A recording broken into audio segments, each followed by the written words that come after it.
Hello, welcome to InGeneral, the Jurassic Outpost podcast, episode 140. My name is Jack. I'm joined with Alex and Caleb. Let's get into this pod, I guess. Let's talk Jurassic Park and Yahoo and Rebirth. Hey guys. Sup? Hello. What's up? So obviously there has been a fresh set of Thailand-based leaks from the movie. If you want to call them leaks. I mean, they are leaks technically, right? It's just They're from a guy posting his feed on Facebook, so whatever you want to call that. Oh, we're leading with that. leading with the feet.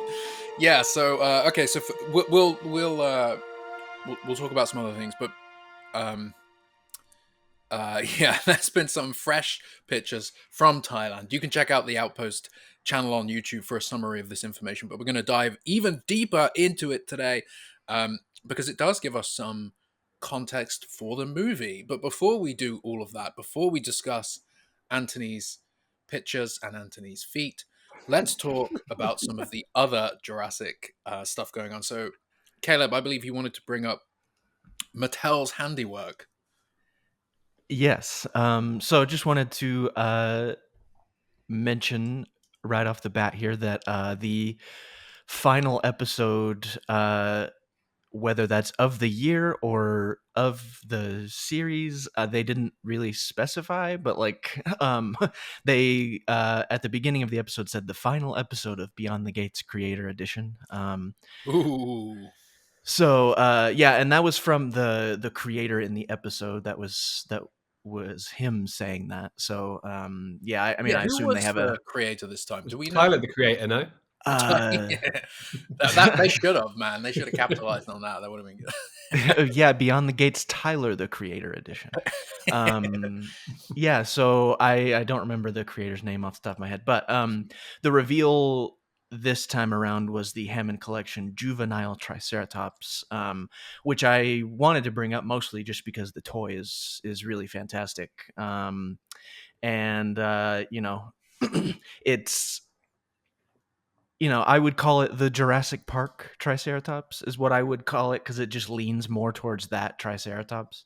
But it looks really great. Mattel did a great job with, the mold and the box and everything involved there. So go get your pre-orders in, go find that new Hammond Collection. And there's also a new Hammond Collection Allosaurus roaming around out there that everyone who is picking it up is saying it's pretty fantastic, apparently. Yeah. So one thing as being close to Beyond the Gates for the not the creator edition, but for the previous 3 years, handling the items that came in from Mattel, you could see the quality, especially with the Hammond Collection, the quality increased so much so that when it was comparing the Hammond Collection T-Rex and then the Hammond Collection Carnotaurus, it was like a different line entirely. It was so much better, so much more improvement. Normal size feet, unlike which is like the comparison between the Rex and the Carno is crazy, because like they're both great toys, but it's just like the Carnotaurus is on a whole other level. It made the T-Rex look comical almost, based on the size of those clown feet. It was big feet. Yeah, they need to do another T-Rex, I think, in the Hammond Collection line to make up for it, but. It's interesting, yeah. Is the trike? But it's not. There's no baby trike in any. There was nearly one in JP, and it was in Lost World. Yeah. They reused the sculpt. There was a baby trike in the Lost World. Yeah, it was in one of the cages. Yeah. Oh, okay. Yeah. But I mean, so it's not based on that though specifically. It doesn't have. I was about to imitate the noise it makes before Nick Van Owen do it anyway. But I pulled myself back. It's like something like that. I don't know. Yeah. I'll always be disappointed about that. The fact that they cut so much from that, whatever you want to call it, not breakout, but like breaking them out. There was they cut the fuel lines of all the vehicles, which explains why they have no vehicles left over. They filmed a lot more of Nick Van Owen and Sarah Harding. Oh, speaking of, Julianne Moore is 64, right? Happy birthday, Dr. Sarah Harding. She's 64. What do you think she's doing in the world of Jurassic right now? Her character? Her character, yeah. Dr. Sarah Harding. Is she a doctor? That's a really good question. Yes, I hadn't really Sarah thought about Harding. it until today, but we got nothing in Dominion there, really, did we? Not even like a mention or a... She was a logical character to come back, but I'm glad they didn't tarnish the legacy like they did the other three. So it's good they didn't bring her back. But yeah, what do you think she's up? What do you think because in the way that the Jurassic World trilogy happened, if you're one of the people that considers it the same the same franchise as the Jurassic Park franchise, then these people that were involved in the 90s in some of this dinosaur stuff, they must be, what do you like, their view must be very intriguing.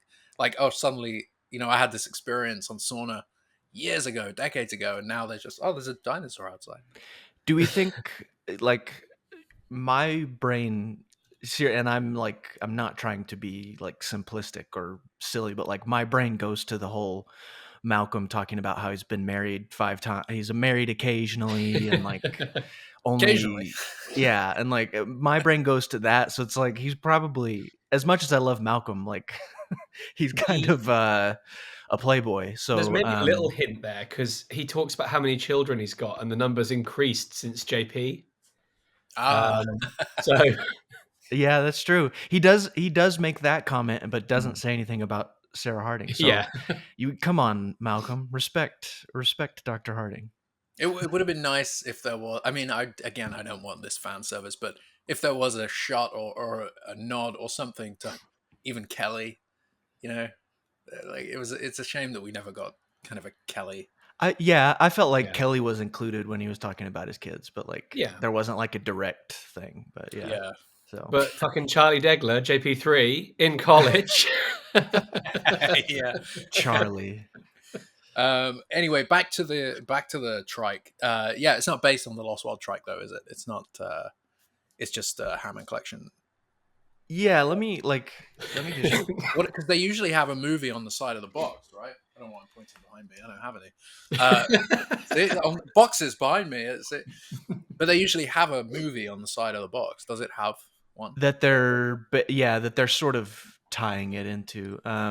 Yeah, let me. It would have really helped if I'd actually looked at this before the pod.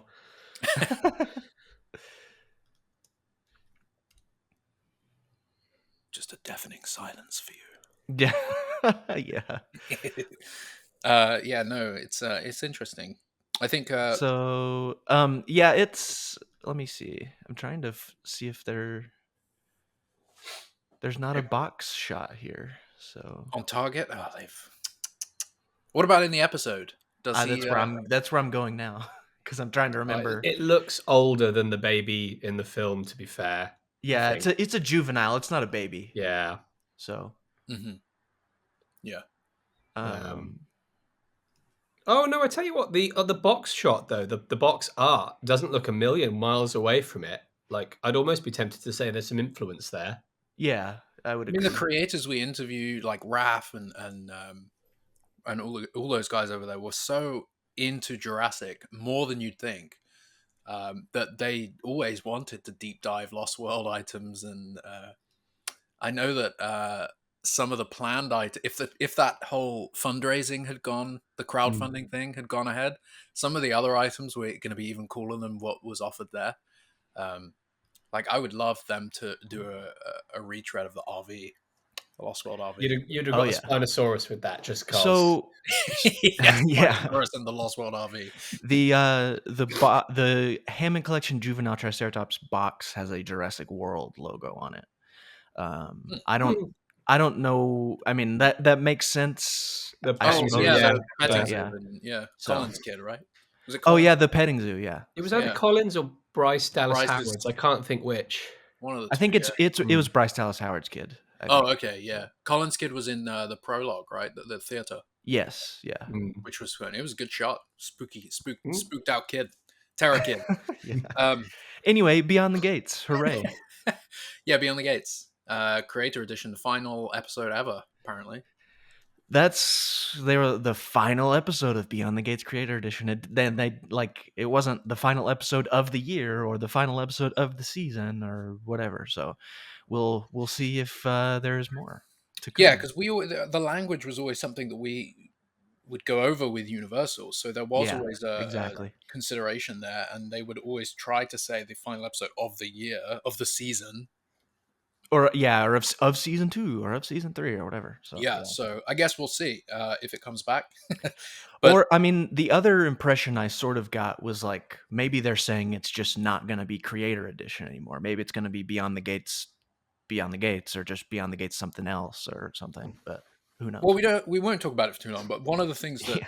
I think bothered a lot of people with this creator edition was that they left out a lot of creators, and it was also the perfect opportunity to just bring in fans and like have, because they did like 3 episodes with Neems and they were good episodes, but what about the other fans? There are other Well, there there are aren't other any. Jurassic creators they could have used that they did not use. There were many So, of other Jurassic creators, and just Jurassic toy people who make that their whole thing. Like, exactly. where was Yeah. collect Jurassic? Where was he? Where Exactly. was, and I Where was know that, Tom? Where was Tom Jurassic? where was Tom? Yeah. But I think they had to, like, Where there was was Brad obviously Jost? there Where was was there was obviously a requirement for it to be US based because Sure, it's target. which is understandable. Understandable. Whatever, But but as you said, where was Brad? Where was Collect? Where was I mean, yeah, that, there's so like you said, there's so many fan like creators, Jurassic toy people who could have made some cool stuff. So yeah, but they did seem to favor like toy photography and the diorama setup, which again, it makes sense. That works. You need to kind of do that. But then I felt that the episodes didn't really feature that. As Neems went into detail, but I didn't. Mhm. I felt like there wasn't much of that to showcase the item in the end. And But when you bring in a Jurassic fan or a Jurassic toy creator, they will make more unique, in-depth things for you, probably. So yeah, and what an opportunity that is to be featured in a show like that. People are going to give their all. And we kind of did that with Jurassic World Revealed as much as we could. We wanted to bring in fans, and yeah, they had to be Australian. But that's how we met Jaden. We yeah. met I was about to say, We shout out to interviewed. Jaden. Yeah, we interviewed Jaden. We got him on, and I remember interviewing him and thinking in the background, I was like, "This guy's good. Like, I think this guy could do something." And I watched a few of his live streams, watched a few of his videos, and then I reached out to him and I was like, "Jaden, come do a Jurassic Outpost live stream. I think it'd be good. I think it would work." And he's a great guy, Jaden. So yeah. Anyway, well, thanks for listening to the pod. So let's move on from Beyond the Gates. Let's talk about, before we talk about Rebirth, let's talk about video games. There was not a survival update since June. I've seen, so I posted on the Outpost social the other day on Twitter about the we're really excited for survival. Posted 3 screenshots, and loads of people are really excited. But some comments are like, "Hasn't it been cancelled? Hasn't it been delayed to 2026?" And all this.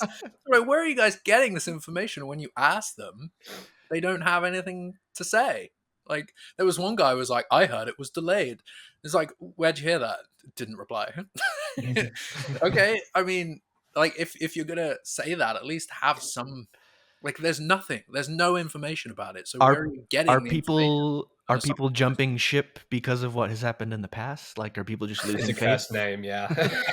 Jurassic Park Survival has already been cancelled once. I mean, I'm just 20 over 20 years objectively ago. objectively asking, like, are people just losing faith? I get it. I get it. I think the way Jaden puts it, 'cause he's very into the gaming sphere, if you want to call it that, is that it's unusual for a developer to be this quiet. But from where I stand, as not really a gamer, but somebody that does play the occasional game, Rockstar Games are the most quiet developer that's ever been. So I'm used to not hearing anything from a developer forever until they're ready. So it's not bothering me. I mean, in the position we're in, I have spoken to Saber, and I know the game is fine. So it's fine. But like, also, the last update was only 6 months ago. It was in June. It's not like it's been long enough for there to be like, "Oh, the game's fucked." Like, "Oh, it's not forever." Like, Games take a long, like, I'm not a gamer at all, but like games take a long time.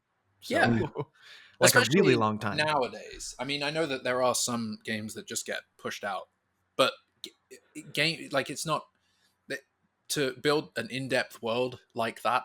and to perfect the physics and to perfect everything else. Again, not a gamer, so I don't really know what I'm talking about, but it obviously takes a while. And I think there was people saying it's been delayed to 2026, and I'm like, it doesn't even it has never had a release year, let alone a release date. So how has it been delayed to 2026? It didn't have a time that it was going to be released. So like, where is this information coming from? Is there We're a source only I'm missing? we're really only 1 year away from 2026 at this point anyway. Mm. So Yeah, yeah, and it was unrealistic to think it was 2024, but I still think it could be 2025. I don't think Saber are planning some like elaborate marketing schedule. If I'm honest, I don't think there's going to be handfuls of trailers. I don't think it's going to be like it's a year away. I think when they're ready, they'll give a release date, and I feel like it will be a few months from when they're ready to tell us that. If that makes sense, I feel like we might get to summer and they'll be like the game's out in November. You know what I mean? I feel like it won't be that long before we do know. But I get it. I think people are just apprehensive. It's the game, a Jurassic World video game like this, a Jurassic Park video game, has been cancelled twice. You had Jurassic Park Survival in 2001, and then you had Jurassic World Survivor, which went through scattered developers and then obviously ultimately was cancelled. People are apprehensive about this one too, and I get it.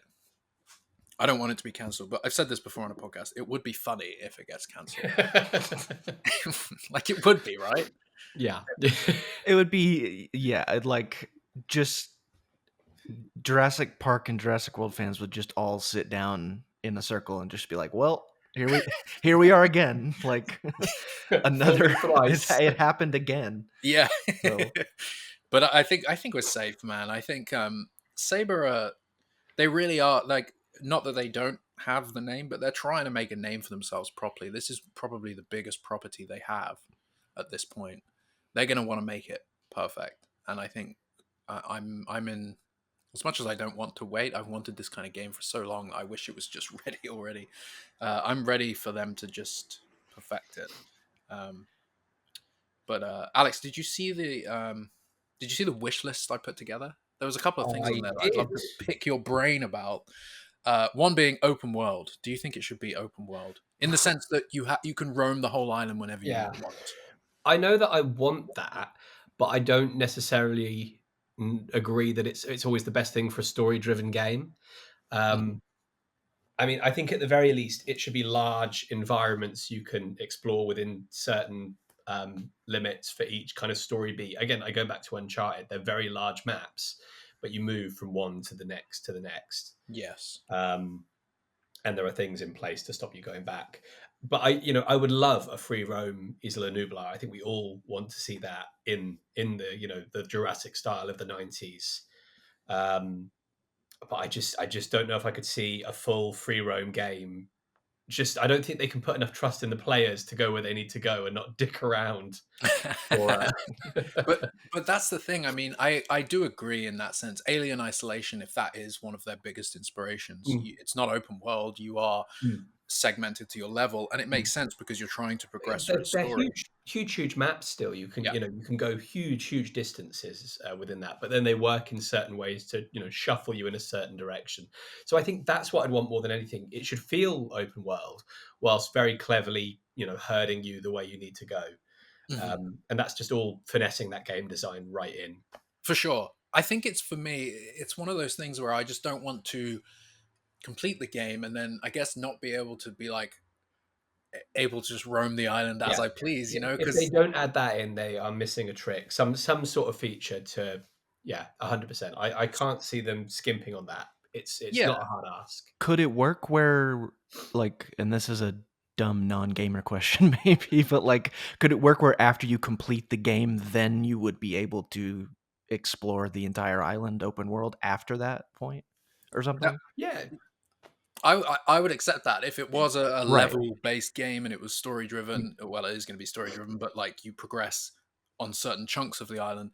Then once you finish, I want the ability to just be like, okay, well, I'm going to go back and have fun on the island. That's what I'm saying. Like even just as an alternative to like a non-open world function, then you could like then have open world in addition or something. But it just depends if they have built that functionality. Yeah. My argument in the video was that it's it's an island, so you already have natural Yeah, borders. yeah. Yeah, sure, you can give Maya the ability to get on a boat, but then you just have a repetitive ocean. you know, I I think just the fact that there are borders and there are dense forests, some parts of those forests and mountains that she Mm. wouldn't be able to get past, traverse, or get through. Thick, heavy rivers that she would get washed away, and for example, like, but the fact that it's an island and it's not a huge island, uh, feels like it should be open world. Mm. But I get it, story driven. I think as Caleb, I think as you said, I just want to be able to explore it Mm. freely, whether that's after the game or during the There game. definitely needs to be a way to enjoy it at your own pace, for Yeah. sure. Yeah. Yeah. And just be like, I'm just going to drive the Jeep and pretend that I'm like a maintenance worker or something, driving around paddock to paddock, evading dinosaurs, and just, I don't know. I want that freedom because it's Mm. something that we've never had in When this I franchise. when I as Maya Joshi hop in the boat, I want to drive over to Isla Sorna, Yeah. and Yeah. There should it'll be the probably take me whole, a couple hours to get over there. all the But 5 depths. Yeah. What's it? 87 miles southwest Mm. yeah, Did you just check your tattoo? I kept my tattoo. Yeah. Yeah. No, you but could do it in a little motorboat. You could get over there. it'd be a rough It'd travel. be a long, rough Mm. travel, but yeah. But it's 93, so in theory, nothing has escaped yet. So that there's nothing in the water. You're Yeah, true, fine. yeah. But I saw a lot of comments actually about people saying they should do a follow up. They should do a Lost World game that's on Site B, and Mhm. obviously it depends how this game turns out. If Mm. it's successful, if it's good and fun. But yeah, I would take them then almost progressing through the franchise a little bit and doing a Lost World Site B. Mm. Maybe it's during Hurricane Clarissa. So here's the thing. I wrote a game treatment years ago, and it was a Jurassic Park survival-esque game. The bulk of the game was set on Isla Nublar, but it had this little prologue that started in the midst of Hurricane Clarissa evacuating the island. Things going through absolute shit. You trying to get to where you needed to, and at the last beat, as you're getting airlifted off, it then cuts back to '93, the morning after the incident at Jurassic Park, but on Site B, and you're this player that's you just find out that something's happened. You and some guys are going over, etc.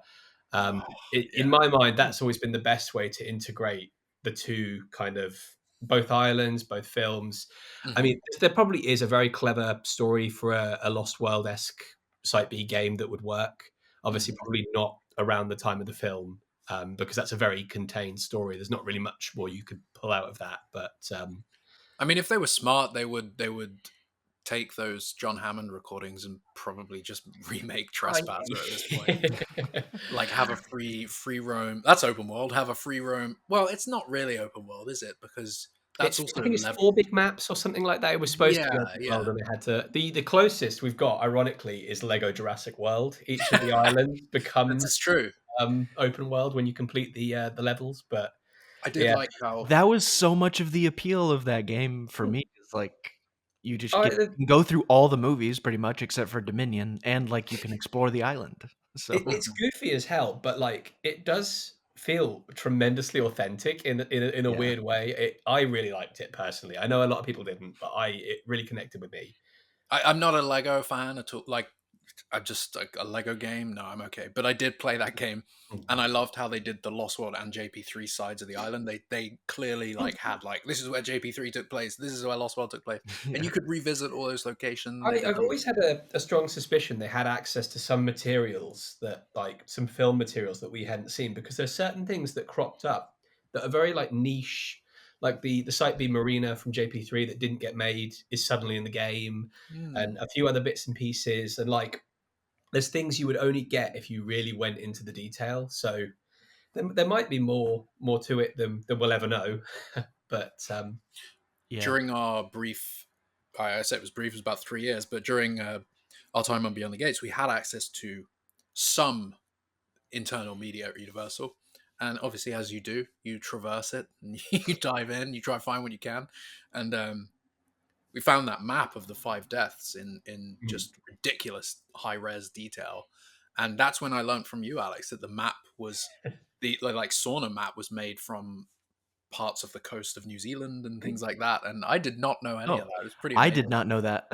Yeah, It's kind of crazy that okay. you can literally look at New Zealand right now on Google Earth, and you can see the top half of Isla Sorna is just part of New Zealand. That makes yeah, sense, actually. Um, Yeah. and yeah, the That's whole map awesome. was just kit bashed out of. They bought this one big map from, I think it's Ordnance something or other, yeah. and just cut the fucking thing up and stitched it back together and made the original coastline of Isla Sorna. And we found the exact maps they've used, the same map you see in the trailer, and the number of times I've been tempted to sit down and hack that thing to pieces. Yeah, yeah. Create your own. Man, that's so cool. It's Mm. just, I mean, it makes sense as well. It's logical. And knowing that they That's were awesome. at points, they were scouting New Zealand for the Yeah, Lost World. So you're like, oh, okay, yeah. I mean, they wanted it to match. yeah. Um, Those yeah. game trail sequences, maybe. I don't know. Mm. I don't know. Carnival's hunt on game trails. Yeah. What else was on your wish list? The other thing I wanted to ask you about was third person. Right, so I got a really interesting comment about this, really relevant. There's some new footage out of the Indiana Jones game, and I've been very vocal in that I don't understand why it's first person. I think it makes the animation look clunky. It's what's going to let it down when they've done such a good job with it. And when you use the whip to swing over things, so you throw the whip first person, you swing, the camera clips through your body, shows you third person going across a ravine, and then zooms straight back through you. It's so weird. It What? looks so bizarre. It's almost like And they knew it needed to be third person, I but know they, I can't for the life of me, and I'm watching him complete all these intricate puzzles and fighting people, and it's like, how could nobody realize this would look so much better cinematic third person? Like, yeah. let the people see indie. It's like you're the spirit possessing Indiana Jones. You're like, Yeah. whoop, Yeah. look It back just in. it feels really robotic. It's a really odd choice, and I kind of hope that maybe there's enough time on JP Survival that they take the time and be like, okay, maybe we shouldn't make this way. Maybe it should be. But then you're absolutely right. It's been so led by Alien Isolation, and that was a game that worked fantastically well as As first person. Yeah. But it's a Yeah, very like, I know it's a personal thing, and I know a lot of comments disagreed with my take that it should be third person, and I understand that. I just feel like so many games are first person. There's FPS games, like it just feels like, as you said, with Indiana Jones. I used that as an example. I found a few clips of the whip and picking things up, and I was like, it doesn't. It feels weird because I guess, yeah, people watch those movies and they want to be indie, but you watch those movies and most shots aren't first person shots of Indiana Jones. So it comes off it weird. goes to the cinematography, and if you compare Jurassic Park to Alien and look at Alien is very close, very claustrophobic. The camera's right in people's faces or their fields of views and stuff like that. JP's not quite like that. I mean, there may be a handful of scenes that are a little bit claustrophobic, but there are a lot. It's a bit further back. Yeah, it's a bit There's wider. a crash zoom on Laura Dern that I particularly love. but you're right. It's like when you're following Ellie in the bunker, you're following her from behind, and it's like if you were running through the bunker as Maya, you kind of want to be like, I think you'd want to be third person for that. Yeah. The argument I saw people making is, well, it's a survival game, so you want to be like up close and personal. I think that's just, it can be a survival. I mean, if you played Last of Us, like that's a survival game, and that is third Exactly. person, and that does it really well. And this, I used Uncharted as another thing. It's like, we're going to be exploring this island again. Don't you want a big, wide field of view? I don't want. I found myself. Alien Isolation is an amazing game. First person works perfectly for it. But when I go into a new location, I'm like scanning the whole room to make sure I don't miss something. I have to go up because it's not a very wide field of view. So you're like having to look up and down and go over the whole thing. I don't want to do that with survival. I do want to be, I want to like frame the shot as Maya walks in, to the visitor center or whatever. But maybe they'll make it. Maybe that's why it's taking so long, because they're flipping it and they're doing like, oh, you can play it either way. They're changing it. Yeah, or maybe like, because there are other games. Granted, they're driving games, so there's no person in them, but you can constantly flip back and forth between different fields of view, first person. I always find car driving first person feels very weird. Like, That's the really, other thing. really It's like weird. driving the Wrangler Yeah. across the island. I want it to go back and like, I want the I want wide. to see the wheels kicking out in the mud, and you want that level of 100%. And knowing that Saber do that in their other games. Like their driving games are the most detailed driving games there are. So let's hope Wouldn't it that, be really funny if there was absolutely zero driving in the game? Like the dude, seriously, vehicles are there, but you don't drive them. yeah, you can't. You go up to it and you just can't open the door. You can't get The in. only thing you can do is sit in the Explorers as they go around the tramway. Yeah, and first person as well. So you're like Yeah. just looking around. Well, I can't even remember what else was on my wish list. But have you got any wish list items for this game? Either of you? Do you guys think they're going to be not that they're like I don't know if they're like needs to be or if it's a necessity, but like are there going to be other characters that we can play with? Yeah, the Maybe IGN like interview one confirmed. or two or three more. Mhm. If Maya's stranded on this island, I don't know how many people there are, but like Well, the IGN um, article interview sort of suggested, I think, that there were other oh yeah, it did. Yeah. things or people on the island, and I think if the walkie-talkie is an important factor, then there's obviously. I think there'll probably be other people in similar situations to her who either decided to stay back because they're busy with their work or they got stranded there. I just Mhm. hope it's logical. I hope it's not like a whole Yeah. team of people on the island suddenly are there. Like maybe a rescue team goes in and she's ScarJo and her team Yeah. pull up. Sky. Yeah, Yeah, I mean, I hope whatever we get character-wise, it's kept very much in the mindset of the film, this very contained cast. It's not just loads of B players who we don't, make characters out of them for Christ's sake. Give yeah, them personality, make it interesting. yeah.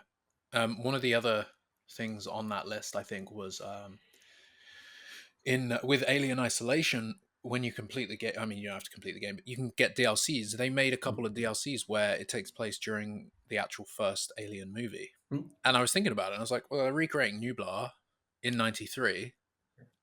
If the game's successful, it'd be pretty cool to see a DLC where you can like choose Grant, Sattler, Malcolm, Tim, Lex, and you could sort of take part in some of the adventure. And they Mm. bring them back for like voice acting and stuff. Like, I why could not? see them doing the end of the film, like from the maintenance shed back to the visitor center, the kitchen, that sort of stuff. Yeah, yeah. And it doesn't have to be that in depth. Just Yeah. they've built the island, they've built those levels, and bringing them back at '93. And like, imagine bringing Ellie, Laura Dern in to do some voice acting as Ellie again. How Yeah. incredible would that be for people like us? Like, '93 Sattler. That'd be pretty cool. Yeah. Any other wish lists items from that game, Alex? Anything you I want? hope it kicks ass, and I hope that we get to enjoy it. Like, if it's got a killer soundtrack, let's have that release. Let's have like the Truth. making of. Let us have interviews with the developers, and a full promotional. Let's have a collector's edition and all that shit. Let's have some fucking Yes. merch. With a map of New Zealand that comes with it that you can cut up yourself. Exactly. A Jurassic game like this that actually makes it to the finish line deserves to be celebrated. Yeah. I mean, the Telltale game had a great little collector's box with it. Yeah. I wouldn't call it perfect, but it was very, very nicely done. They put a lot of effort in there, so can't fault it. So anything along those lines, but just super, super authentic. Really capturing that feel. Yeah, agreed with that. Oh damn, I was going to say one more thing about that game. Damn it. It's cancelled. It's cancelled. Yes, we cancelled. No, I was going to say, with apparently Steven Spielberg, I don't know if you know, he directed the first Jurassic Park and then the Lost World. Never heard of him. Never heard of him. Spielberg and George Lucas have been heavily involved in that Indiana Jones game, supposedly more than they've ever been in a video, except for, I guess, if you want to count Medal of Honor, like Spielberg wrote that game, right? Some of the Medal of Honor games. But anyway, they've been really involved in this Indiana Jones game through the entirety of its development. So it makes you wonder, how involved is Spielberg in survival? And do you think he is? I haven't heard anything about that. I haven't seen anything. Saber are very quiet, so we don't know. But do you think he's involved, other than just overseeing and like signing things off? He's well known to be a and huge signing things gamer. off. Yeah. I don't know. I feel like, I mean, the stories that have come out about him being extra involved in Rebirth make me wonder about what else he's extra involved in. But yeah. Yeah. That's the thing. If he's really involved in Rebirth, if he's really involved in the Indiana Jones game, there's no reason why he's not heavily involved in this game. And I hope, I hope it's effective. I hope whatever they're doing. I do want to see more. As much as I'm patient and allowing Saber to just take their time, I'm very keen to see some gameplay now. Really, really do want to see some gameplay. But anyway, let's talk about Rebirth. Well, actually, first, Caleb, why don't you talk to us about the wicked Jonathan Bailey press tour extravaganza? Is that wicked as in British adjective or wicked as in film title? Both. Okay. Yeah, so just wanted to quickly talk about all the wicked press tours going on right now, which involves Jonathan Bailey and Jeff Goldblum, especially also involves Ariana Grande and Cynthia Erivo and a bunch of other people. We're not going to talk about those press tour videos. But anyway, so if you haven't been tuned into the Wicked press tour very much, it's been a wild time. The videos of Jeff Goldblum and Jonathan Bailey being goofy together, occasionally talking about Jurassic, occasionally talking about a bunch of other random shit. Those have been really fun. As far as Jonathan Bailey goes, I just wanted to say that I saw Wicked. It's fantastic. It's a really great adaptation. But Jonathan Bailey is really great. And I came out of Wicked like truly, because in the middle of Wicked, my mom leaned over to me and was like, "Hey, that guy's in Bridgerton," and I got to lean. I got to lean back over and say, "That guy's in Jurassic World next year," and so I came out of Wicked like really like with an attitude of like Universal's, and we've said this before, but like Universal's done a really good job of assembling a really popular, like really good cast here that's going to attract a lot of people. Because like Jonathan Bailey, like my mom knowing who Jonathan Bailey is, like that's that's significant. So like it's cool that people that, you know, tons of actors that people in every generation basically are aware of nowadays are going to be in Jurassic. So I think that's going to pull a lot of people to the theater to watch it. So like, yeah, they say star power is dead, but I don't know, man. I don't know. I think Jurassic World Rebirth is going to prove that it's pretty alive, because like Scarlett Johansson, who's massive, Jonathan Bailey, who is basically becoming massive, Mahershala Ali, but yeah. So anyway, the videos of Jonathan Bailey and Jeff Goldblum are fun, and you should go watch them. But anyway, part of that whole thing also, like Scarlett Johansson has been like making stops on the Today Show every couple weeks apparently. Like she lives in New York, I guess, but yeah, so they've all been sort of on the press tour, because in this Today Show segment, Scarlett Johansson was talking about Jonathan Bailey and how great it was to work with him, and she called him delicious. So like, and yeah, she like, I think it maybe there wasn't really anything new about the film in the interview. It was just sort of the Chiron at the bottom was literally like catching up with Scarlett Johansson or something. So like it was very basic, but it was the Water Finds a Way interviewer. It was her, the legend herself. And so what I think what I was going to say a second ago was like, maybe the most significant thing about this interview was that I think it's the first time that Scarlett Johansson has like called the movie by its title in one of these, because she says, rather than saying like, we just, you know, she was saying for forever they were all saying like, we just made Jurassic Park, we just filmed Jurassic Park, which she made some says, people think it was a remake. Yeah. She says Jurassic World Rebirth. She says the full title, so I thought that was interesting. And she talks about how they filmed it all over the globe, Thailand, Malta, UK, and so yeah, it was really interesting. I don't know, tons of big stars all at the same time who are also all in Jurassic. So it's kind of cool. Yeah. So, no, yeah. it is very exciting. I mean, I'm not one for, when they were casting this movie, I was very vocal about not wanting big names. I wanted people that, I guess, for it, in its simplest form, that I could see dying on screen, you know, because you know they're not going to kill off Scarlett Johansson. But you know, when they cast her, I remembered a lot of movies before her Marvel time that I really loved, and I was like, okay, yeah, no, she is solid. She's going to be Mhm. great. And then Jonathan Bailey, I'd never heard of. I've never watched Bridgerton, so I had no idea who this guy was. Looks the part. And then Mahershala Ali, I was like, okay, yeah, no, that casting's smart. That casting's smart. And yeah, no, I think it's a good ensemble. We've got Manuel Garcia Rolfo, who just looks great. Mm. It all just seems like a really great cast. I'm very excited to see it all come together. Manuel Garcia Rufo was the other one because that was interesting to me because I was talking to some folks the other day who were talking about how they love Lincoln Lawyer, and I was like, "Hey, the dude who plays the Lincoln Lawyer is going to be in Jurassic World next summer," and they were like, "What?" So, Fuck yeah. like, yet another like group of fans of something that are going to be pulled to Jurassic. So, yeah. So in these rebirth leaks, let's get to it. Yeah, yeah. There's a shot of Manuel Garcia Rolfo with, we assume it's him. Well, okay, so there's one shot of him with body doubles for Audrina Miranda. I'm gonna guess that those are. I think it's I would say it's Luna Blaze just because she seems a little bit tall, but One of I don't them's know. Luna Blaze, the other one's a body double for Luna Blaze. Do you think? That's what I think, but I don't Okay, know. yeah. And they're kayaking. There's another shot where we're assuming it's those two people.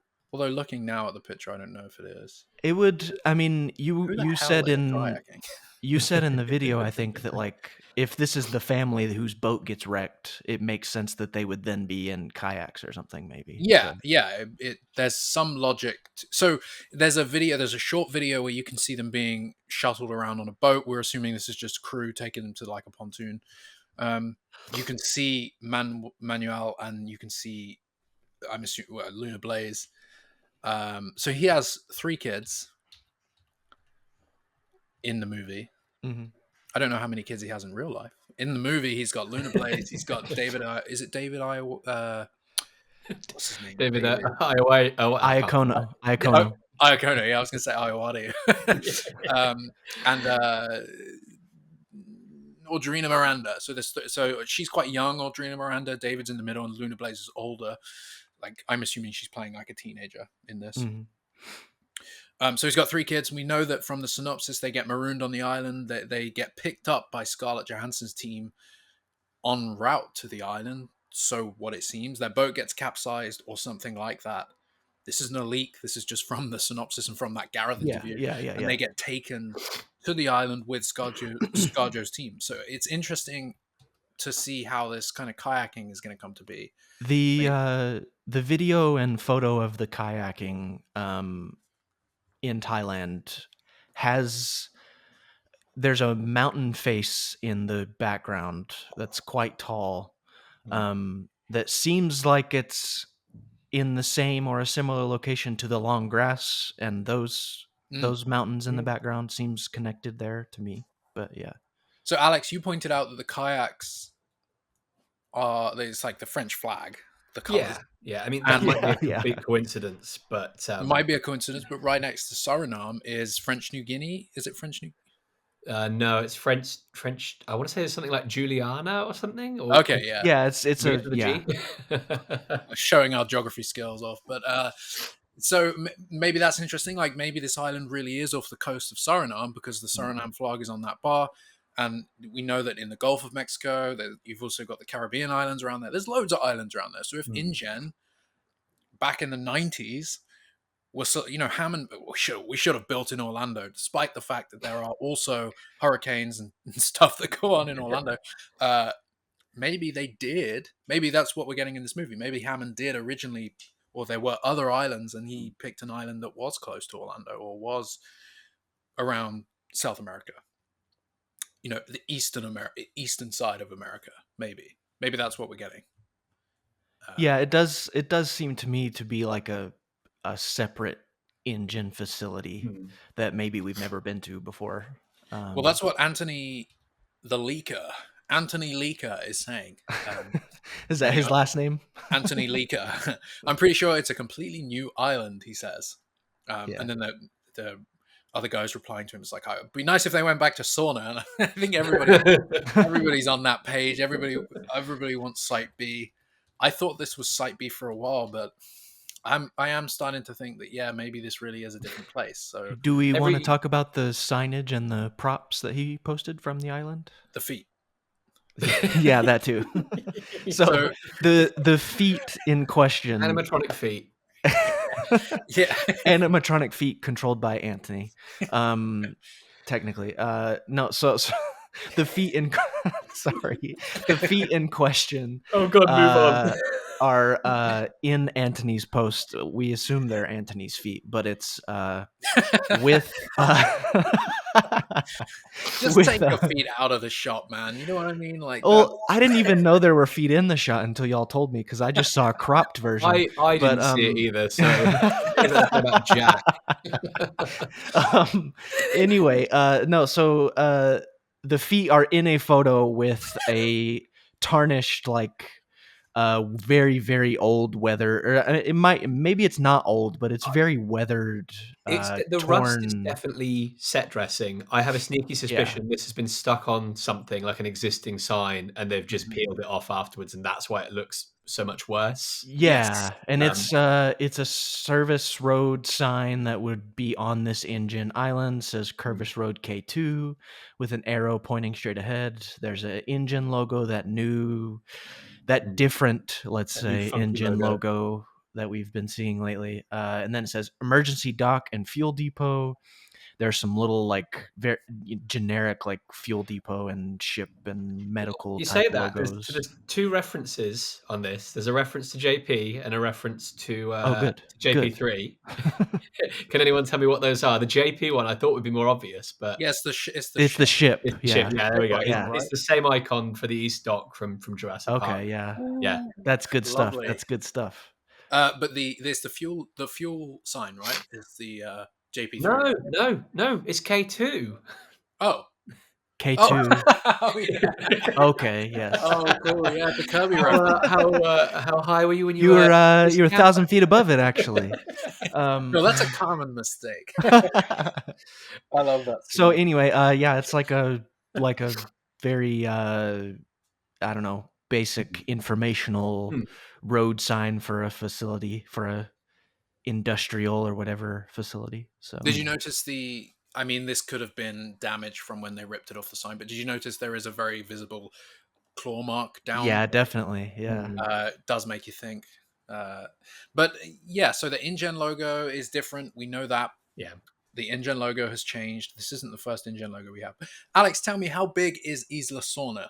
How wide is Sorna? I think, if I remember correctly, it's like 20 by 30 miles by the map in the trailer, around that. Yeah, because there was some comment I saw, I don't know where, that said it can't be Sorna because the 2 kilometers, 3 kilometers, and I was like, how small do you think these islands are? I mean, the films make them look massive. Jurassic World makes Nublar look ridiculously huge. Like, well, they're more than 3 kilometers wide. I mean, yeah, they're not like tiny, but they're also not like fucking continents. It takes them like 2 days to walk across Sorna in Lost World, right? Like, it goes day, night. But no, yeah. So 2 kilometers up this service road K2 to the emergency dock, 3 kilometers to the fuel depot. This island, are they in different directions, or we've got an arrow on here, but yeah. I would imagine it's just like a main road, and they're just like ahead. Yeah, just keep following. You'll get to the dock, and then keep driving in through the water, and you'll get to the field. Yeah, isn't it a bit weird the numbers are that way around? Like, you hit the dock before you hit the fuel depot. I mean, I know you could be going along the coast or whatever, but I guess it's follow the road, maybe. I don't know, but maybe the fuel depot you turn inland or something. I don't know. Perhaps, though, that does give us an indication of the order we'll see these locations in the film. Mm-hmm. If they're seeing this, and then perhaps, so again, these are the two sets we've seen. Weren't there? Yeah, Frank was sat next to the fuel depot. At least we think it's it's got like a garage style, service station style roof to it. Yeah. I mean, it might even be the location that we see these vehicles that have been popping up. Were there fuel pumps on the dock with Mahershala? I think there was. I think you're Yeah, absolutely right. Yeah, there was. yeah. So Maybe it's a kilometer long dock, and the fuel depot is right at the end kilometer of long dog. it. Yeah. Yeah, no, but anyway, this helps build the world a little bit. So we're seeing whatever Mm, island this is has a large service road, and as you said, we've seen sets of these now. But mm, I think it's the InGen logo, and there's the other sign as well, a yellow sign, which has a clearer mm, view of the InGen logo. It's different. It's not an InGen logo we've seen before, but it's in the same style. mm. The large IN and the gen, kind of going through it. Yeah. InGen biogenetics. I was about to say that. Yeah, biogenetics. Have we I had think biogenetics on? only once, End of Lost World, Bernard Shaw, is that his name? From Oh, it's the he CNN referred guy. Yeah, the he anchor at referred the to end. it Yeah. as InGen bioengineering. So kind of Oh, he kind of calls it that, right? Yeah, yeah. we've never actually seen a logo that says that. So that the fact that the word biogenetics is under that logo tells me that maybe this facility was not meant for the public. That Mm, this facility was for experiments and purely research. experimentation. I hope it's not. I hope they don't pull like a Site B was the factory floor, but that was just for the tourists. Site C was the real factory This is floor. where we did the real evil shit. Yeah, yeah. But I mean, if okay, so we're assuming then that there is a third island, not No connected, people this time. no, no fences, uh, and this is where they're doing the real top secret. I mean, maybe this is where InGen are doing some of their non-dinosaur. I mean, I'm getting the impression, given the scale of what we've seen from filming, we're seeing a little bit more of an intimate facility. Like this is something that maybe had one sole purpose, Mhm. perhaps. It's just for a specific project. At least, but again, we're going to look back at this in a year and we'll be like, well, damn, I was so wrong. Like, We were so off. Yeah, well, that's the thing. So we know this island, whatever it is, has dinosaurs on it. So they were obviously breeding dinosaurs there or keeping them there for some reason. Um, but what's most interesting is that it has the blue parasaur. So this was another one of the leaks. Is the slaughtered to death blue Parasaurolophus, which Yeah. the first and last time we saw this dinosaur was in Dominion up in the snow in it was filmed in Canada, but where it's was that specific parasaur as well. It's it's the literally that very parasaur. specific one. It's the one Owen Yeah, captured. definitely not, but yeah. Where was he in It the was film? California, near the mountains. Northern Sierra, California, yeah. Sierra Nevada?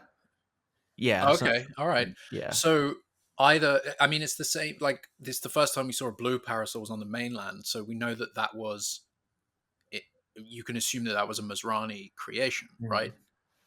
And it was Northern California, so yes. Yeah. So that dinosaur has made it to this island, or I don't think that dinosaur is going to look like this in the film necessarily. okay, you think they were just using the body as the sort of I mean, and that's just my opinion, but like I think it was just a stand-in and they're going to Mm. like make it look I mean, they probably don't have to do much to it other than like change the colors, but like a bit of color replace, a bit of but give it a bit of life because it's not actually an animatronic; it's one of the maquettes, right? yeah, I mean there are lots of other reasons besides the ones we've just described that this animal could be the same color also, but Yeah. what I was going to say was another photo that Anthony shared was of like a shed full of props that also had part of that Parasaurolophus in it, like part of its face and its eye, which I don't know if that was used for like close-up shots maybe, or I don't know. Could be, yeah. So basically, this prop room, as Anthony described, when the movie is released in Thailand, you will be able to go and tour the location where they filmed. He called it canoeing, but it's very clearly kayaks, right? Where you'll be able to do the kayaking yourself, but also visit some of these locations and interact with the props, which I think is really cool. Kuala Ranch do that in Hawaii for loads of movies that have shot there. Tell us Most what else was famously in this Jurassic prop Park. room. So in this prop room, yeah, the parasaur cutout of the eye head is rested on a piece of temple. Did you notice that? It's on like Oh, I I did not I notice just that. Yeah. noticed that that's what that is. yeah, like a temple pillar. Yeah, piece of the temple, yeah. Piece of the temple. There's a large InGen logo. There are lots of megalodon teeth now that I look There's closer. megalodon teeth. There's other bits of skin. There are there's a thing that says emergency supply shed. What does it say? E38? E38. Just on that piece, which what I thought was interesting, it doesn't match the style of the other two signs we've seen. Like the other two have got kind of Yeah. consistent fonts, consistent. It's regular uppercase, lowercase, whereas this is all uppercase. It might be nothing, but there's a little part of me that wonders if this is something else from somewhere A else. different location, maybe. Yeah. There's a bucket in the middle of this room which is full of guts. I was debating on what to call. I was like, "There's a bathtub full of It looks like organs a in the middle of bathtub, this thing." Oh, it does look like a bathtub. Yeah. Is the bathtub also a prop, or is that Yeah. just the bathtub? The guts thing I find really interesting because we saw that in the video that leaked of the parasaur where they uncovered the top and you could see its entire innards. But I'm like, they literally went in depth. There's almost every organ you can see there. There's intestines. Like, what are we? It's going to be an Empire. It's an Empire Strikes Back reference. Someone's going to sleep inside a parasaur. That would be wild. But it's so weird that they've gone that in depth, unless part of this movie involved, like maybe for what they need to capture, maybe I don't know. I can see some sort of like they need to go in and see how this maybe disease has been affecting this dinosaur. Maybe I don't know. Other than like maybe I don't know. Why would there be all these guts? Like dead parasaurs have been throughout the Jurassic franchise, like it's true, maquettes, etc. Yeah, but we've never seen inside their body. Yeah, JP3. True. One cracked open. It's just it's very intriguing. It's very gory, and I'm wondering exactly how that's gonna. Maybe a dinosaur's just eating, like another dinosaur. Maybe it's just eating, and they wanted it to be real. I don't know. But anyway, other than that, in the room, there's a piece of the parasaur leg, I think, to the left. Is that what that is? I think so. Oh, yeah. I think you're right. Maybe, yeah. There's also that large piece in the middle, which I can't quite tell. Is either like the rock. No. Above the bathtub gore, to the left.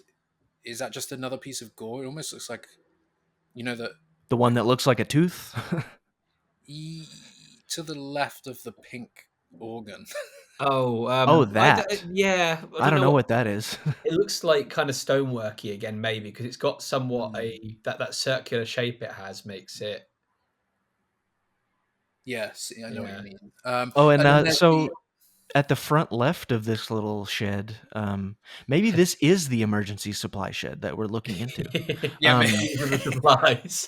There's on the front left of the little shed. There's a seat that looks like a jump seat or something. Yeah, it does look like a jump seat, like it's been ripped out of a helicopter or something. Yeah. The only other thing there's I think it's a flotation aid on the right, and it says Creek on it. Ooh. It looks like it says Creek at on the bottom end. Yeah, I can see that. So like perhaps that's the name of a tourist region they're visiting. Jurassic Creek. Yeah, and then there's the prop, as you said, there's the prop rocks, which there's another shot of Anthony holding these prop rocks, which is very common. I mean, if you've been to the Kuala Ranch, they have those, I forget what movie it was, but they have like the Easter Island heads that were made for some movie, and they're made of basically polystyrene, so you can push them and move them. Put them on your own head. Yeah, you can lift them up. But prop rocks, like they make them like this. Obviously, there's going to be a sequence where maybe there's a rock fall or something. Maybe there's like a landslide or something. I don't know. Pure speculation, but could just be set dressing.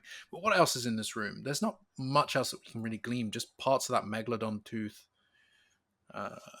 Something wrapped up in the back left corner, but yeah, I can't tell what that is unless it kind of looks like a stretcher, but then I also don't think it's that. I think it's maybe a frame for something else because there's too much more to it. And it's interesting, whatever it is, but it's cool. I mean, as I said, he describes that you'll be able to visit these props, see where they filmed the movie, so that's cool. They also kept two. They don't call them directors' chairs. What do they call them? Like talent chairs. Yeah, I don't One know that what they're says called, but yeah. JW Force Saga, the other's Scarlett Johansson. And in the And the mirrors, mirrors in yeah. front of the chairs, there are little T-Rex backlit logos at the Yeah, and top. there is text around the Rex icon as well, but it's too low res to see what that says. And the vanity mirror, the light's kind of bright out. I'm trying to see what else there is. There's not much else. There's some keys hanging on the top left. Yeah. Some sort of motivational poster written in a language that I'm gonna. Is it Mandarin or I'm not sure. No, it wouldn't be Mandarin. It'd be Thai. Thai. Okay, that shows how But much I I don't know know. if I mean I'm just assuming if it's in Thailand. But There's a close up shot of the Parasaur face that's been cut out, and it's on. You can. It's a clearer shot of the temple piece. I keep calling it the temple piece. This sort of ancient rock podium thing. I mean it's a temple. Like that's got to be what it is. Like, and there's also a close up. Oh, there's a close up of that thing, the thing we were trying to identify, next to some of the gore, next to some of the guts. oh yeah. Looking through these pictures, man. There's a shot of there's a picture of the slate. Yeah. Yep. Second On the unit page. was shooting the kayak stuff. I'm assuming this was at the same time as the kayak stuff. It would make sense just to get some. It's from June 26th, 2024. Yep. Gareth Edwards and John Gamble. Yeah. There's obviously that shot of the kayak stuff. There's smoke machines going on. Really guerrilla approach to filming that as well. Like they've literally built a little pontoon with the camera on a jib. Yeah, that was cool. That was really cool. Yeah. The other thing I want to talk about is those giant megalodon jaws. Yeah. So there's two shots of the megalodon jaws. There's one of it in what looks like a warehouse where they probably built or stored it. It's hung up because it's broken. But in that photo in the warehouse, it's like broken, split. Yeah. But, yeah. And being held up by like rope string. But the shot that has everybody talking is a shot inside that bar, inside the Suriname bar, and you can see the megalodon jaws actually wrap around the bar and make up, which is pretty cool. I mean, yeah. So when you're sitting at that part of the bar, you're like sitting in the jaws, basically. Sitting in the jaws. And to the right, up above the bar, unless I'm mistaken, it looks like other jaws. More jaws, yeah. Yeah, from other animals. That's what they should have called the sequel. More jaws. More jaws. Yeah. Jawser. Yeah, so it's cool. I guess it's cool to see inside this bar once and for all. There's a sequence in the John Sayles Jurassic Park 4 script where he goes to a bar in, I believe it's Costa Rica, and it's where he stores the Barbasol canister. The dinosaur human dog sample. Yeah. So is this these megalodon jaws are awesome. I don't know if there's going to be one in the movie, but like it's a perfect thing to be in a Jurassic movie is megalodon jaws around a bar. Are these like a fossil that was discovered, or are these like Eric Kirby's where the bar owner's like, yeah, your museum megalodon jaws are cool, but mine are new. Like I got mine fresh. Yeah. Oh, maybe. Yeah, maybe he goes back to the bar at the end and he's like, I got these from the island. Just carrying this massive. Mazrani cloned this megalodon for me. Yeah. If all these Jurassic creatures are like perishing around the world, and we know we saw those fossils at the museum labeled Neo-Jurassic, is that what it's called? Neo-Jurassic, yeah. So again, perhaps this is another Neo-Jurassic specimen that's just died or... Yeah, so that's interesting. Frank Marshall, the producer, shared the photo when they were filming in the UK of the very large bones, and then we also saw when they were filming at University of Greenwich, they were moving in those crates, fossils that, as you said Neo-Jurassic. So there's a lot of fossils, a lot of skeletons, a lot of dinosaur remains in this movie. It's very Jurassic. Very Jurassic, and obviously makes up what we know about the plot so far is that dinosaurs are not suited to the modern world. So they're dying out or they're relocating. So there's obviously going to be carcasses everywhere. There's going to be fossils, dinosaur bones left out. Yeah, that's interesting. What else have we got? We've also got a picture of the vehicle. Oh yeah. Which, so I'm just flicking through the picture trying to find it. There we go. So there are other pictures of the vehicle.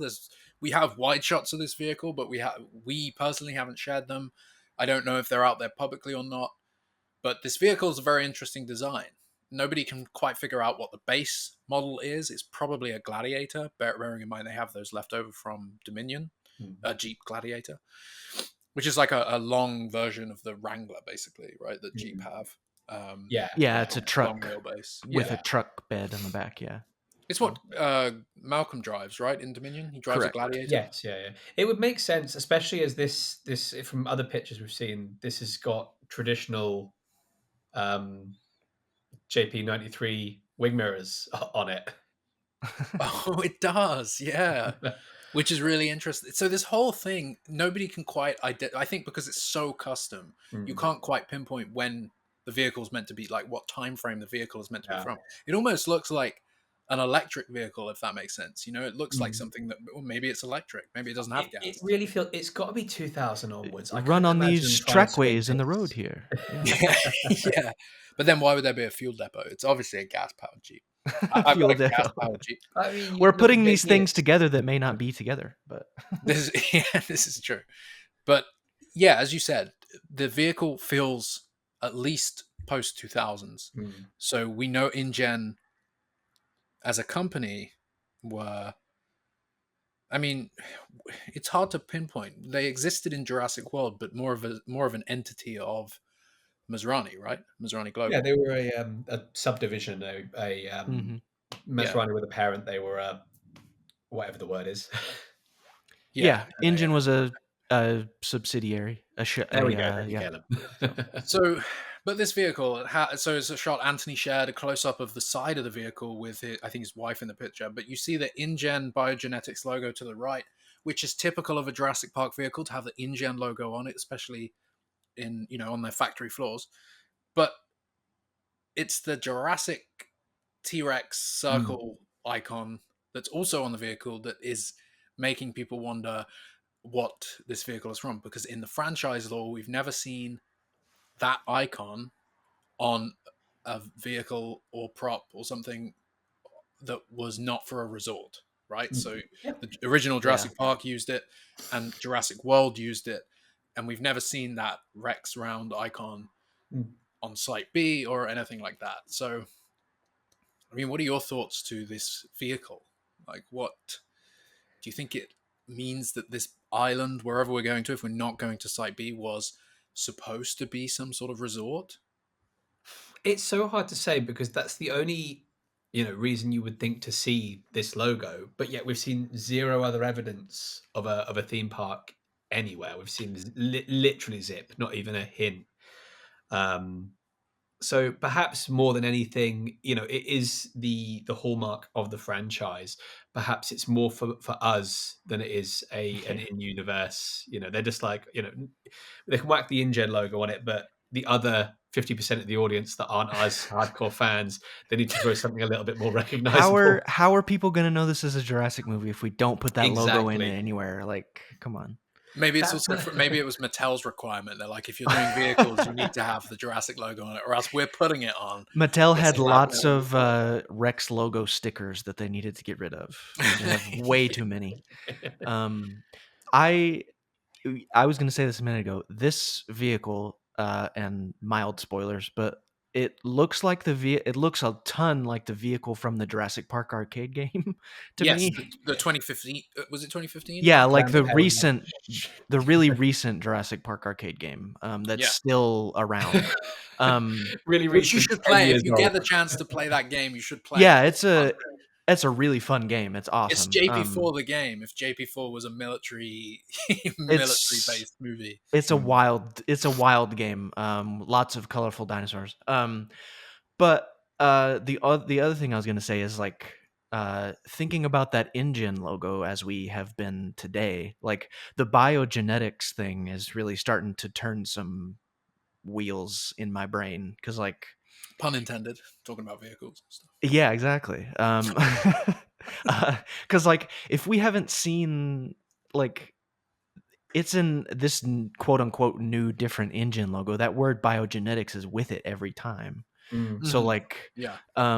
that feels significant to me. That feels like we're not necessarily at a resort, we're at a biogenetics facility. So like I don't know, maybe by the time our characters get to this vehicle it's abandoned and we're just using it to get around. And Mhm. like yeah, but I don't know. We know that there are more than one of this Mm. vehicle, Yeah. but that doesn't mean that there's more than one in the film. It just they've made more Yeah. than one. We know that, like, obviously for the plane in JP3, for example, they had loads of different versions of that to do They're, different they're things. numbered. They're all numbered differently, so I would assume. Oh shit, they are. True. Yes. Yeah, that's true. So I So would there assume are we're going to get multiple like a. vehicles getting around It, this island. it reminds me of the garage shot from Jurassic World. I feel like that's kind of what we're angling towards here, coming into a garage with multiple vehicles. And we have seen glimpses of one of these on the road. No, I don't know that we've seen it Yeah, in there's motion. tire But tracks. I think yeah, didn't ScarJo share? Oh Uh, yeah, on her secret Instagram. yeah, Yeah. there was tire tracks in the dirt which matched the tire tread that's on these vehicles, but Mm. also there was somebody shared a shot of one of the vehicles on this jungle dirt road. I think we saw it at a beach as well, didn't we? And like, it didn't even look like they were filming; they were just having a party, and it happened to be there. Yeah, party with the Jeep. It's interesting. They've got like a clip on the side where isn't one of the wide shots doesn't it have um they're not like it's like prod stun guns or something on the side, like some sort of weapon clips onto the side. Maybe it's not a weapon, but Oh, I don't know. Maybe. there's definitely a hook for it. You can see it in that close-up shot. Oh But yeah, yeah. Sorry, yeah, yeah. the vehicle is very interesting because it's completely custom. It's not something. It's completely custom in the sense of like the Lost World vehicles, where they were made specifically for. They were all Wranglers, I think, most of them, but they were made Mm. specifically. All the body work was completely redone, and I think from what we've seen, even the interior dash, like the dashboard, is completely. It's not a Gladiator dashboard. They've made every single That's part of this that's one vehicle. of the few parts. The dash. Looking at it now, I'm like, that looks old. Like Yeah, that is the yeah, one part that does look old. It's ancient. The wasn't steering it? wheel looks kind of old. I don't It's a think this real. as much as this vehicle sort of has new looks to it, like Jackie you were saying, it sort of looks like an electric vehicle. Like Like I it don't could know. be. I feel Yeah, like yeah. it still could be old somehow. Like I get that vibe also. Yeah, So I definitely want it to be old. It just has that kind of look where you're like it could go either way. It could be. It looks like something you could jump in like almost. It doesn't look like a Cybertruck, but it looks like that kind of vibe of custom electric very zip around an angular. island. Yeah, it has Yeah. angular aspects to it too. It Yeah, gives me the vehicles from Westworld that kind of vibe. They were very Yeah, yeah. space frame, bouncy, light, and anytime you see them, the sound was that electric whirring, not a deep petrol engine. But the thing for me that makes me think. I mean, I'm not set on this idea at all, but that the whole like it was a vehicle meant for a resort kind of thing is mm, because it's not. You're not protected at all in That's this true. vehicle. So Yeah. if the island has these dinosaurs roaming around, I guess maybe the island doesn't have dinosaurs roaming around. It's not I supposed think to. the But cat, yeah, you're that's the not like counter argument. you're not protected by in any Mm. means. So if they're using the island to roam around, but then if this is a biogenetics island, the dinosaurs or whatever Yeah. they create there would all be kept in some enclosure, I guess. Look So back to Yeah. Jurassic Park. How protected were you in those Jeep Wranglers? That's true. Yeah. this is true. This is true. Yeah, yeah. Um, You're quite protected in the Explorers. Also But for sure.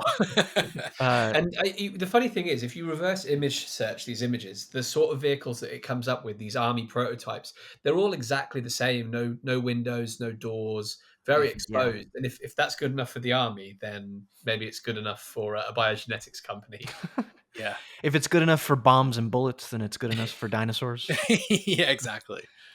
It's okay. So, what do we think this island is then? Do you want to go through those that list, that little list of rumors, the We roundup can go rumors? through the rumors, sure, if you All right. want. So RJ at RNNSTS on Twitter. Rumor roundup time.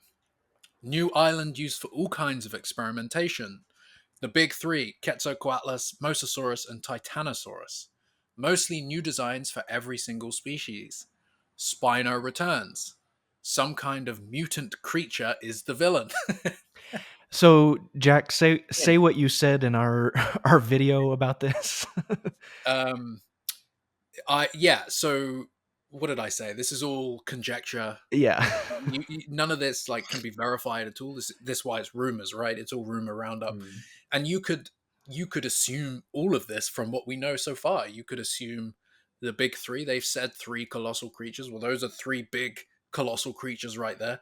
Um, you could guess new island, new design for every single species. I mean, they redesign the species as they please, and Mm-hmm. Gareth is probably the kind of director to be like, I want them to look like this. Spino returns. I, I People just want that, so it's easy to put down. I'd be down if the Spino returns. We've been pushing that for a while. In fact, in some of the videos, we use the Spino variant logo because I really want Yeah. Spinosaurus to return.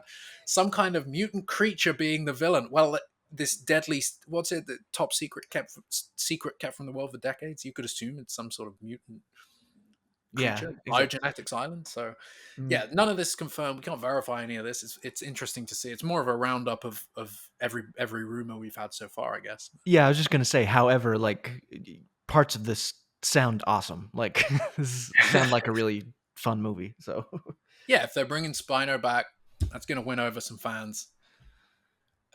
The secret kept from the world for decades being a mutant creature. What do you think that means? Mutant creature, like a hybrid dino, or are we talking sales It's got to die? be a step away from hybrid, surely. Like we've had two films of hybrids.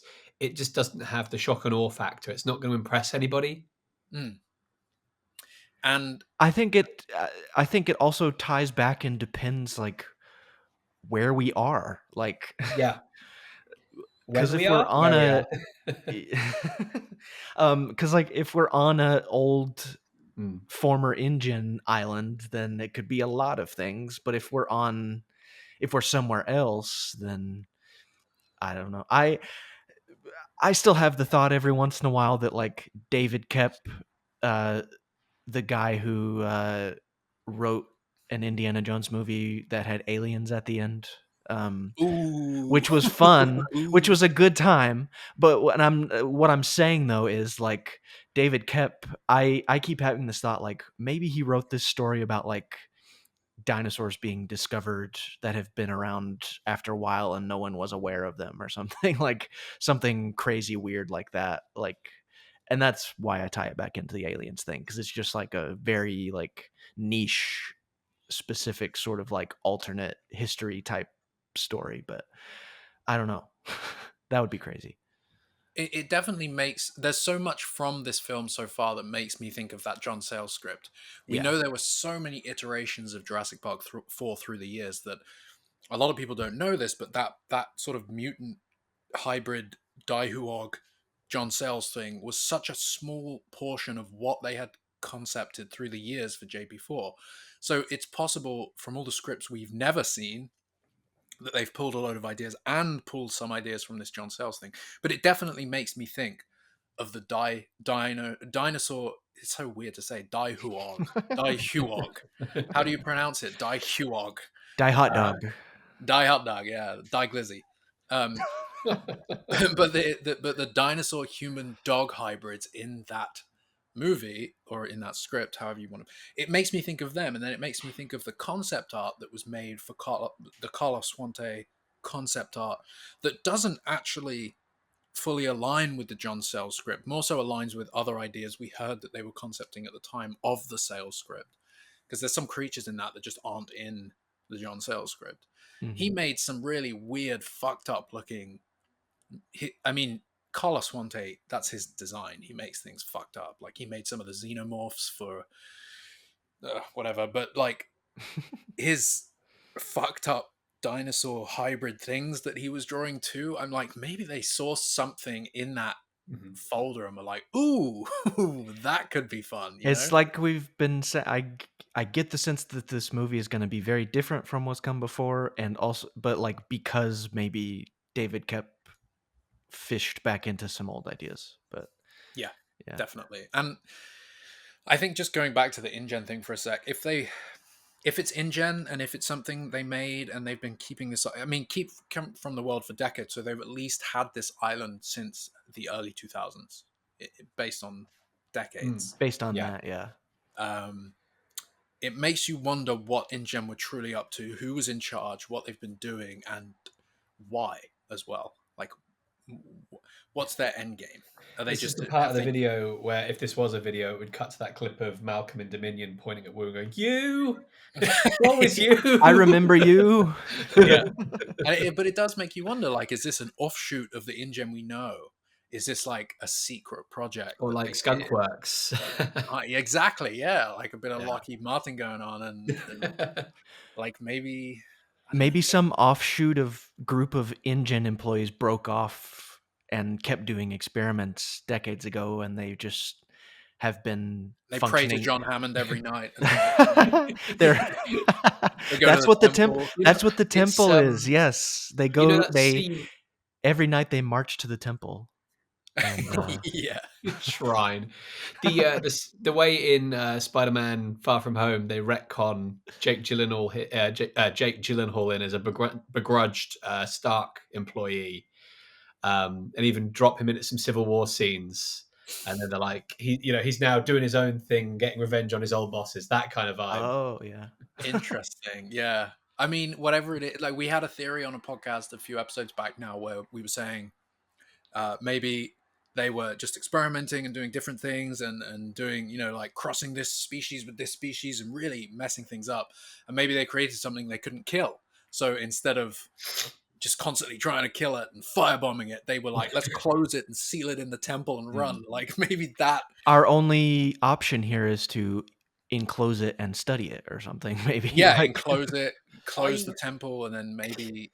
I think more than anything, I think that the temple's got to be a tie to this thing, and like it's got to be the reason this facility is there. There's got to have been something, like I think I said before that maybe some ancient people, found some fossil or some remains that they thought was this weird god in their wisdom, and that's why the temple's there, and this specimen is then what InGen were there working on, and whatever they did with it or did to it is the is the big secret. But I feel like it's got to all be connected. It's not just going to be it's not just going to be, there's a facility and for shits and giggles it's near a temple because we thought that would be cool. Like I feel like there's going to be a reason. Kep, it'll all be tied together somehow, I think.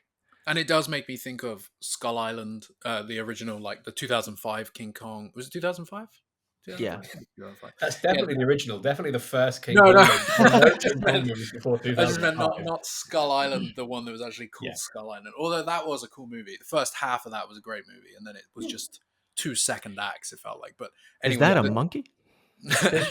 The 2005 one, when they get to Skull Island, there is like an ancient civilization that's living there. They've got a temple, and they're keeping Kong as like their god, and like their mythical creature thing, and it's theirs to protect. And I don't think we're gonna have like ancient, like a hidden tribe living on this island or something, but yeah, there is obviously ancient structures. There is the ancient temple. There is something inside. Maybe they worshipped something. The set pics we saw, I mean, it kind of we saw something that looked a bit like a sculpting of a jaw, didn't we? With like teeth and the absent. The set I saw. Yeah, there's like a jaguar or a panther head with like definitely really sharp teeth and stuff. Yeah. Yeah, well, that's it, isn't it, Alex? There was the shots that the drone PhD guy got of the Elstree, Elstree in the UK. Sky Studios, Elstree. Yeah. Sorry, you're right. Yeah, they're like not parasailing. They're like roping. They're rappelling down the side. Yeah. Into the mouth of a large. It's like a mouth opening. Stone structure. Yeah. Stone structure. That's the entrance to the temple. So whatever it is, very Tomb Raider-y, very Tomb Raider 2. PlayStation Raider 1. of the Tomb. Yeah. So it's going to be fun. But why didn't we call this movie that, like Jurassic World Tomb Raider? Raider of the Lost World? I don't know. I understand why they've called it Jurassic World, but I actually do wish that it wasn't World. It doesn't have to be Park. I just kind of wanted something fresh. Sure. But I don't know what I don't know could what. be. Yeah. It is global at this point, but yeah. Yeah, I just kind of wish. Well, they kind of reversed the global thing in Yeah, what yeah. we're knowing. I want to know what the title was before Rebirth. Like, I want to know or what one of the various titles they've had through I production. think they're gonna repurpose, so no one's gonna divulge. But I think they're gonna reuse whatever title they had first. But I don't know. Tomb Raider would have been a cool just calling it Tomb Raider. Tomb Raiders, Jurassic World. No, I don't know. Or even just we've said this before, but even if it was just called Rebirth and subtitle was Jurassic World or a Jurassic World There's some story. fear around doing that now, isn't there? The Lost World was really interesting to have that kind of, swapping the titles around. Yeah. Although obviously the novel was just The Lost World, whereas they were like, for the film, they were like, well, we can't fucking do that. No one's going to know it's a Jurassic Park movie. Yeah. They're gonna think it's Sir Arthur Conan Doyle. Yeah. So, but it'd be interesting to see. Any final thoughts on these leaks, on this island, on these Megalodon, on The Anthony? timing was interesting. I wasn't expecting it. Yeah, he just posted in this group. It was like, hey, here's a bunch of new pictures. These are old, aren't they? Like, so he's just been sat there for ages, and did he just wake up? It's like, oh man, the set pics, fuck. Yeah, I can share these now. Yeah, that was 6 months ago. So yeah. I like that Service Road K2. I like that. I like that Yeah. we're getting some whether it's Site B or World whether it's a building. brand new island. It's going to be fun. It's going to be fun to see. Jurassic World Fossil Raiders. How about that? Fossil Raiders. That's too close to Fridge Raiders. Quick question before we finish up. Kingdom of the Crystal Skull or whatever the last one was called? Dial of Destiny. Dial of Destiny, yeah. Go on. Which one? I love that you brought this up. I've been thinking about it since you mentioned Completely Kingdom of the Crystal ironically, Skull. but I actually think Kingdom of the Crystal Skull feels more like an indie film than Dial of Destiny. I want to love Dial of Destiny. I just don't think it's a good time. Like, there's not really much joy in the film at all. I had such a bad time. There's not meant to be joy. It's meant to be sad. But I don't know. I guess there are elements of both that I love, I think. I don't know. So that's a hard one, honestly, because it's like the other 3 Indiana Jones movies are like, I would definitely iconic. Yeah, exactly. So that's so iconic that we studied Temple of Doom in my English class back when I was in what you call high school, which is weird. We just studied it as a film, and I was like, okay, love Temple of Doom now. So it's probably the film with the least spoken lines, surely. Yeah, I know. But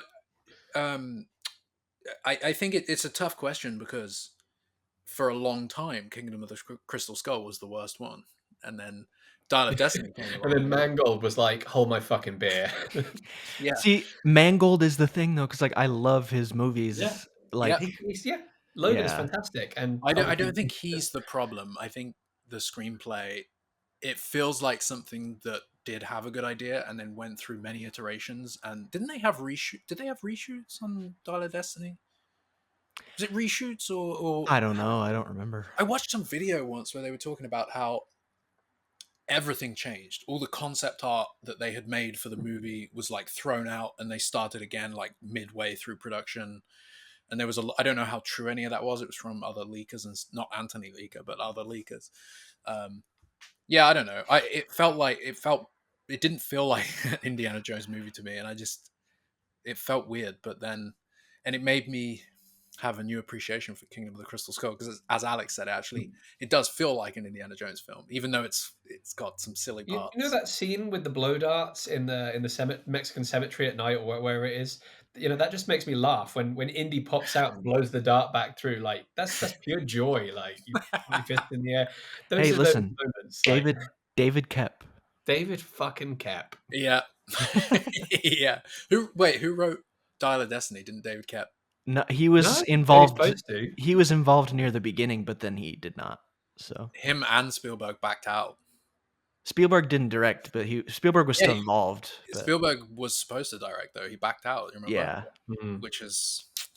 Did he back out to direct something else, or because he's not done anything since the Post? No, I think he probably Fableman's Fableman's like famous, Fableman's yeah. is the last one. But Spielberg could probably see the writing on the wall of where that film was going, maybe, and was like, "I'm going to give this to James Oh, Mangold." no. So it was Jez Butterworth, John Henry Butterworth.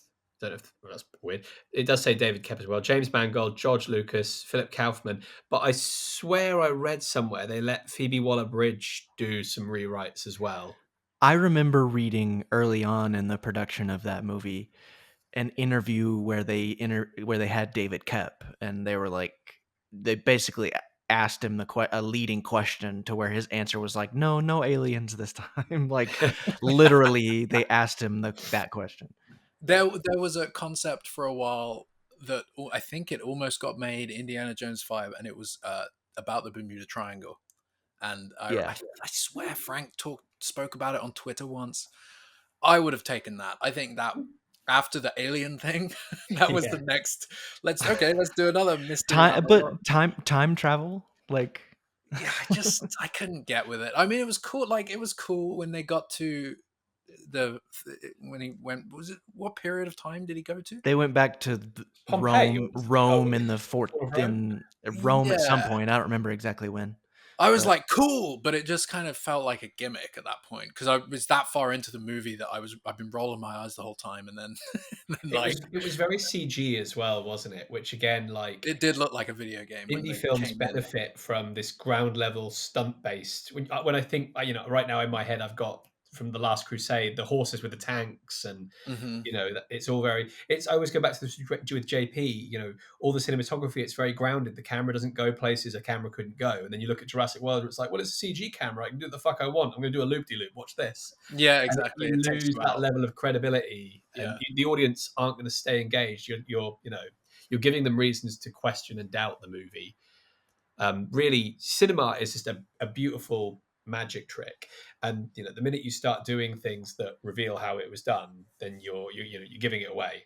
Yeah, and I think it was Spaz. Spaz, who worked on the original Jurassic Park, was the guy who did the T Rex. Turned his monitor to Kathleen Kennedy and was like, "See, look, him.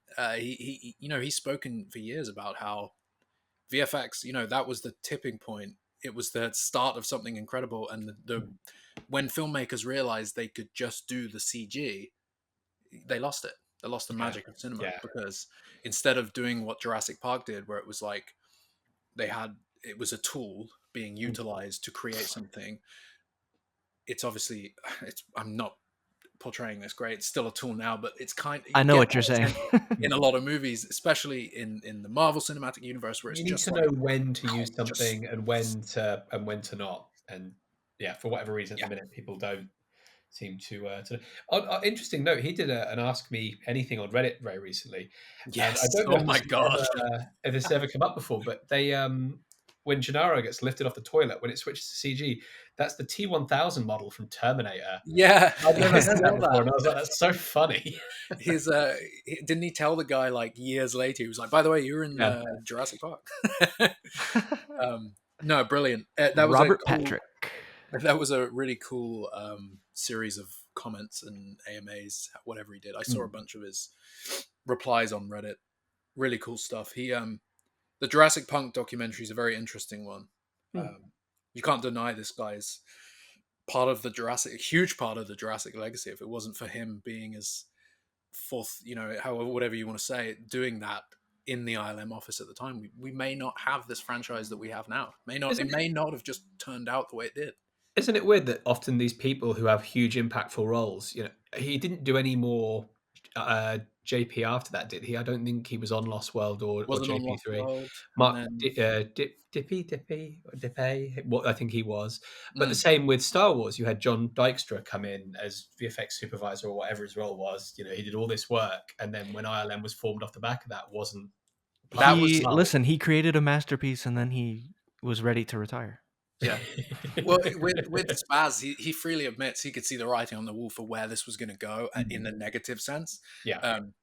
He was maybe a decade or two off because the Lost World was just even better, and not I don't mean in the movies. I just mean like the CG was just so great in that film. It got Yeah, even yeah, it even better. is. I saw that shot. The whole John Dykstra thing, that was so sad. What was the documentary? The Light and Magic. Light and Magic. That was I so literally started sad. rewatching it on my commute today. I don't know where it came from. I was just like, I'm feeling about VFX right now. I want to do a deep dive. It's That great. was. It's I learned fantastic. so much about Star Wars in that documentary and how they brought that all together. I just love hearing those geniuses talk. Hearing Dennis Muren talk. Hearing Phil Tippett talk is so funny. Um, Geniuses. I just the last thing on VFX. I keep seeing that shot. Daytime, Jurassic Park, Gallimimus at Kula Ranch, the T-Rex, where it's shaking the Gallimimus. People, just non-Jurassic fans, just people on Twitter sharing it, going, "How does this daytime VFX 1993 shot, 92 if you want It looks to, look fucking great. better than shit now? How is that possible?" And it goes right back to what Spaz says about how it was just a tool. It's every aspect. It's the animation. It's also the compositing. It's how they've they got the reference. fantastic. They knew it. It's everything. Just a 10 out of 10 movie. And Jurassic Park, 10 out of 10. What are you guys doing right now? You want to go watch it? I'm somewhere with a showing. When I'm next in the UK, we've got to push the Prince Charles to do that back-to-back they did once for Jurassic and Lost World, because I need to see Lost World I see Jurassic Park on screen again whenever, but I need to see the Lost World on screen. The American on this podcast, when you said push Prince Charles to show Sorry, I thought you were gonna like petition the monarchy to like show those King movies now, in theaters or something. He's He's king. Canada. He's my king too. He's the big man in charge now, though. He's King Charles. So he is King Charles. Maybe they should rename the theater to the King Charles. The day after he was inaugurated, they put up a poster saying, "No, we're not changing our name." Oh wow! They I love have a great sense of humor. They're so funny. Right in the heart of Leicester Square. They when you go there, there's always so many posters up for movies. You're like, fuck, they're playing the show. I saw Groundhog Day there once, and honestly, it was just one of the best cinema experiences of my life, because every single member of the audience was just so engrossed in the film. People were quoting along, laughing along. And it just changed. You got so many films and you can tell people aren't paying attention, or they don't really care for this, or that they're only really gleaning 40% of what's on screen.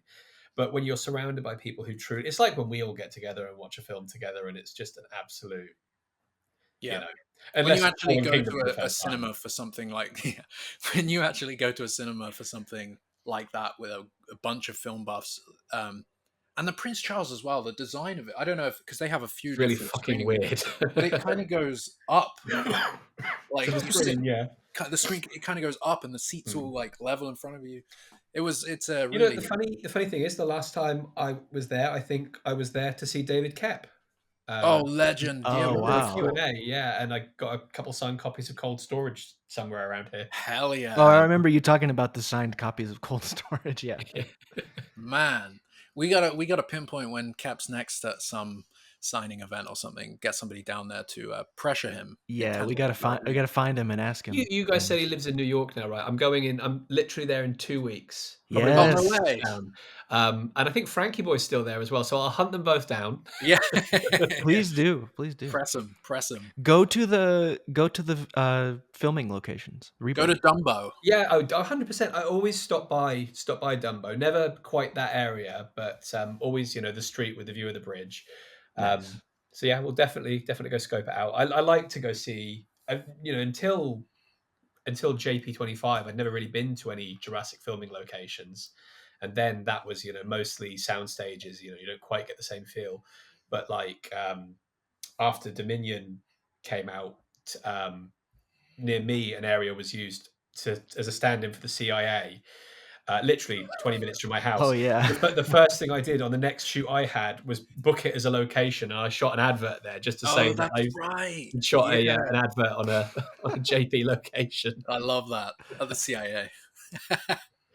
So good, man. One day, us outposters will have to get together and do the California Redwoods, do the Lost World, find Dieter's Creek. They should rename it. I was about to say that's a catchy name. Yeah, Dieter's Creek.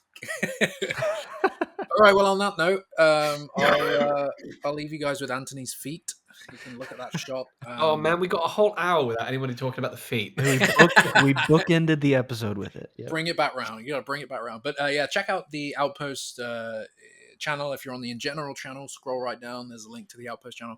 Check out that. There's a video where you can see all these pictures that we've been talking about in more detail. And yeah, leave your comments down below. Thanks for listening to the InGeneral podcast. If you're listening on YouTube, comment below. Let us know what you think of the island of InGen Biogenetics. What do you think? Is this an old resort that failed? Is this a factory floor ×2? Is this ancient temple? Aliens? Indiana Jones? Comment below. Rebirth, world, Jurassic. Peace and the Dial of Destiny. The Kingdom of the Crystal Skull. Electric Boogaloo.